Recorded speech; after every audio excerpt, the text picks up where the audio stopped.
Singapour actuellement doit faire 4,5 millions d'habitants, avec 1 million de non-citoyens, qui soient soit travailleurs, soit résidents permanents.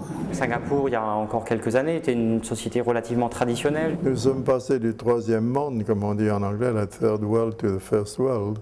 Singapour, justement, ce qui est intéressant, c'est ce mélange de culture, de religion. Singapour est un pays qui est petit, qui essaie de se faire une place entre des géants, en particulier l'Indonésie, qui est, je pense, le 4e pays du monde, et la Malaisie qui grandit de plus en plus.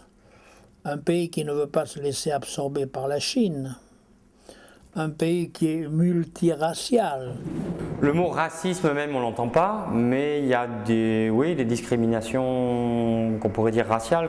Et souvent on entend des choses comme les Chinois vont dire, alors les Indiens sont sales ou sont noirs, ou sont, les Malais sont feignants, ou les autres éventuellement diront des Chinois qui sont après l'argent. Il y a 4 langues officielles, l'anglais, le mandarin, le tamoul et le malais.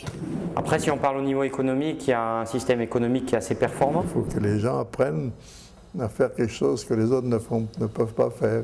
Singapour, selon les années, est le 1er ou 2e port du monde, en concurrence avec Hong Kong pour l'instant. On a des industries de pointe, de façon à ce qu'on soit 10 ans en avance sur les autres.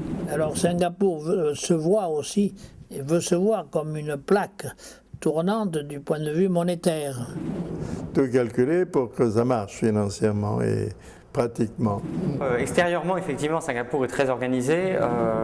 Quand on rentre un peu plus à l'intérieur et qu'on vit dans le pays, on s'aperçoit que c'est pas si simple que ça, qu'il y a notamment beaucoup de stress qui est lié au fait qu'il faut être efficace et qu'il faut être performant.